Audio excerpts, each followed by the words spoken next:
Le jour s'est levé avec un ciel de plomb sur Ouagadougou. La brise chaude n'apaisait pas le poids invisible qui planait sur le palais présidentiel. C'était comme si la terre elle-même avait pressenti qu'un événement profond et silencieux était sur le point de se produire.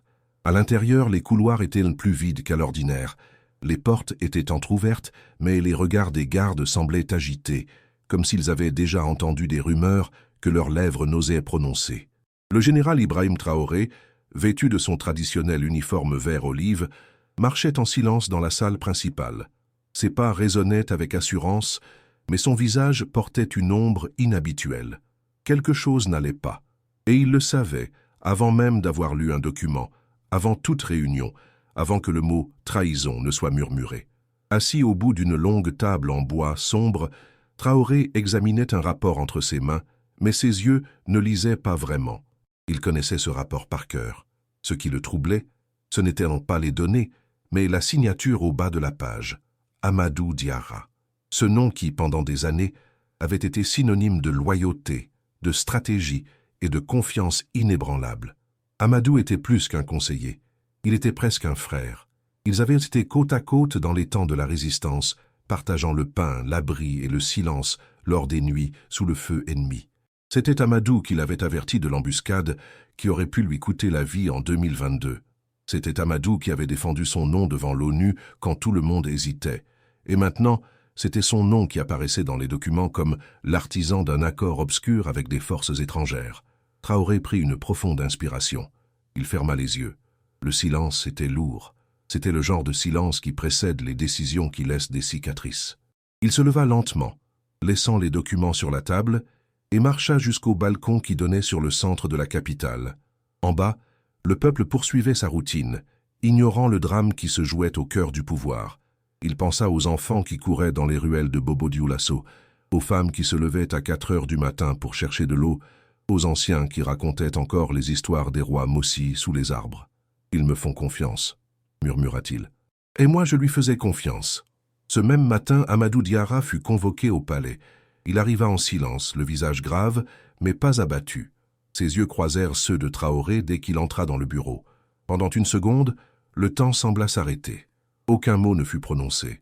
Seul le son lointain d'une radio militaire jouant une chanson folklorique résonnait. Traoré resta debout. Amadou hésita, puis s'approcha. La tension était presque insupportable. Il n'y avait plus de masques entre eux, rien que la vérité brute, nue, cruelle. Pourquoi fut tout ce qu'Ibrahim dit. Amadou déglutit.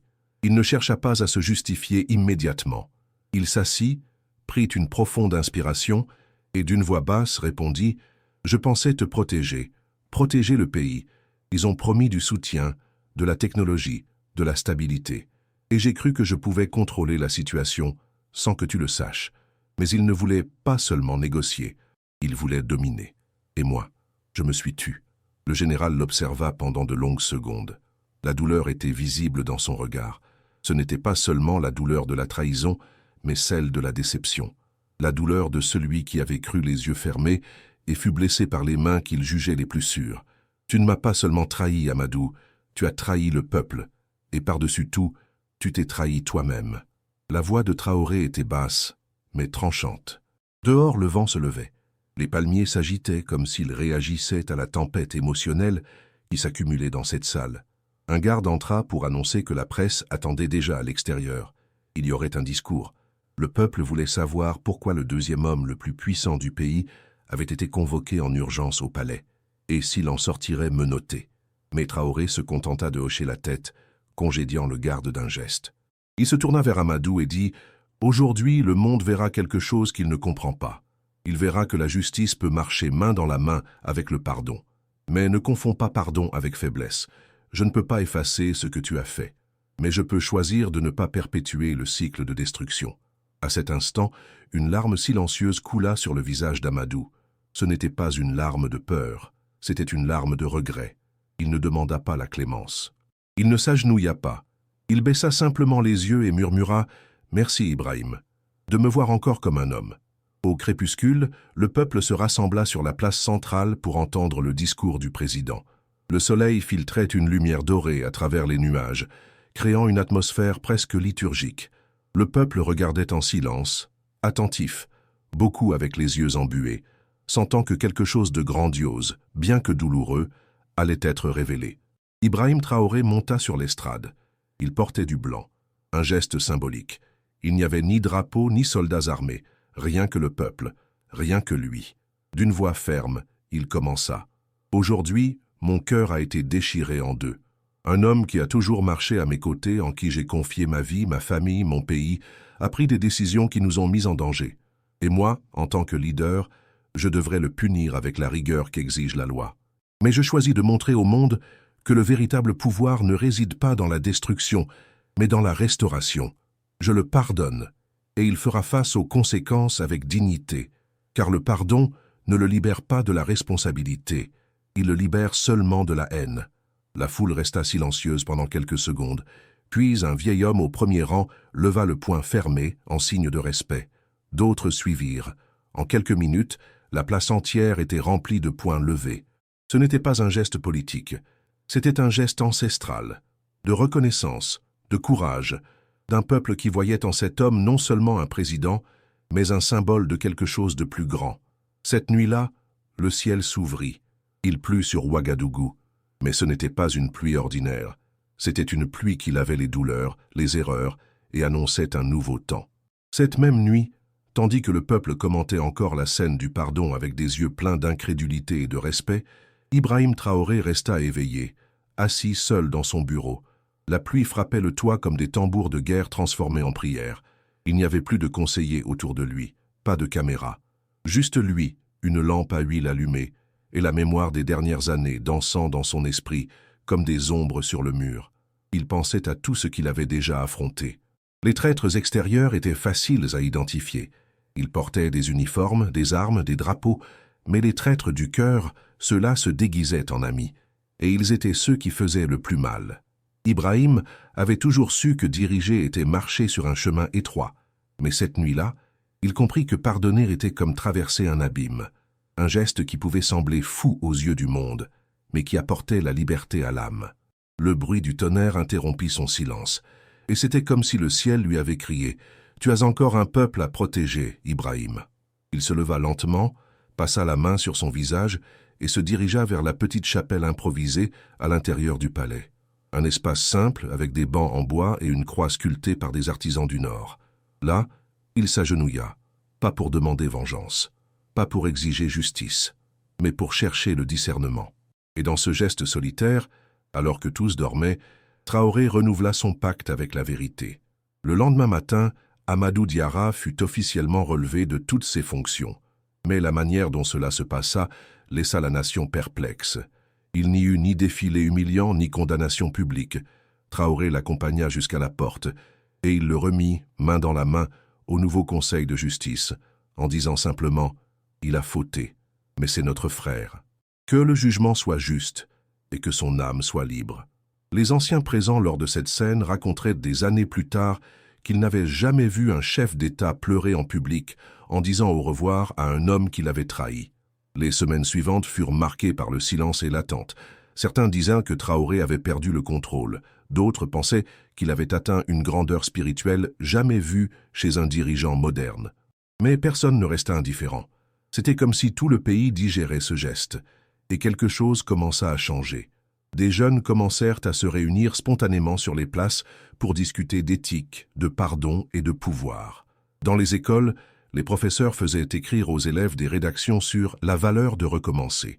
Des groupes autrefois divisés par l'ethnie ou l'idéologie se remirent à dialoguer. Et dans les sermons dominicaux des villages, le nom d'Ibrahim fut mentionné aux côtés des anciens rois qui gouvernait avec sagesse et cœur ouvert. Traoré, de son côté, poursuivit sa routine avec plus d'introspection qu'auparavant. Il visitait des orphelinats la nuit, marchait sans escorte dans des villages oubliés, s'asseyait avec des pêcheurs pour écouter leurs histoires. Il semblait chercher quelque chose au-delà de sa fonction. Comme si, après la douleur de la trahison, il avait découvert une nouvelle mission, guérir le cœur blessé de la nation elle-même. Mais comme toute lumière attire des ombres, tout le monde ne fut pas satisfait. Un groupe étranger, qui avait conclu des accords obscurs avec Amadou au nom de la coopération internationale, commença à s'agiter. Ils se sentaient menacés. Ils ne s'attendèrent pas à ce que le scandale soit transformé en symbole d'unité. et encore moins à ce que l'homme qui aurait dû être affaibli en sorte plus fort, plus respecté, plus dangereux pour leur plan. Alors, les pressions commencèrent. Des blocus économiques subtils, des campagnes de désinformation, de fausses invitations à des conférences internationales avec des pièges diplomatiques. Ibrahim s'en rendit compte, mais il ne répondit pas par des attaques. Il répondit par un geste qui désarma même les analystes internationaux les plus cyniques. Il annonça une conférence africaine sur la réconciliation et la souveraineté, invitant les nations sœurs à débattre de la manière de guérir les blessures historiques sans avoir besoin de tutelle étrangère. L'événement fut un tournant. Des dirigeants de toute l'Afrique centrale y assistèrent. À la fin du 3e jour, Ibrahim prononça un discours qui serait repris pendant des années sur les radios communautaires. La trahison est une douleur qui transperce l'âme, mais c'est aussi une invitation à la transformation. Si nous, peuples africains, continuons à répondre à la violence par plus de violence, nous perpétuerons la malédiction que les colonisateurs nous ont imposée. Mais si nous choisissons la voie du pardon, pas de l'omission mais de la libération intérieure, nous serons véritablement libres. J'ai pardonné un ami, non par faiblesse, mais parce que je sais ce que je porte, et je sais où je veux mener ce peuple. Nous avons le droit de saigner, mais nous avons aussi le devoir de cicatriser. L'auditoire se leva, des applaudissements rythmés, des chants entonnés, des drapeaux levés, et des larmes sur de nombreux visages. Cette nuit-là, Ibrahim ne dormit pas à l'hôtel officiel. Il préféra la maison simple d'un vieil ancien de la ville. Ils s'assirent à la lumière du feu, mangèrent de l'igname et du poisson séché, et le vieillard lui dit « Tu n'es pas seulement président, tu es un pont entre ce que nous étions et ce que nous pouvons être. » Et Traoré, regardant les braises, répondit « Mais les ponts aussi se fissurent. J'espère seulement pouvoir supporter le poids. » De l'autre côté du pays, Amadou Diarra, désormais en retraite volontaire, observait tout en silence. Il n'avait pas donné d'interview. Il avait refusé la sécurité. Il passait ses journées dans une bibliothèque publique, lisant sur les dirigeants qui étaient à tomber et s'étaient relevés. Il écrivait des lettres qu'il n'envoyait jamais. Il relisait les mots de Traoré tous les jours. Le pardon ne te libère pas de la responsabilité. Il te libère seulement de la haine. Dans sa dernière lettre, il écrivit « Ibrahim, je porte ma croix. Mais ton geste m'a appris que je peux encore être utile. Si un jour tu as besoin de moi, pas comme conseiller, mais comme citoyen, je serai là, sans prétention, juste avec gratitude. » Puis il plia le papier, le glissa dans une Bible qu'il avait reçue dans son enfance et marcha dans les rues de la ville comme un homme ordinaire. Et pour la première fois depuis longtemps, il sourit. Des mois passèrent depuis la chute et le pardon. Le temps, cet sculpteur silencieux de l'âme des peuples, avait fait son œuvre. La poussière des gros titres internationaux ne tournait plus autour du scandale.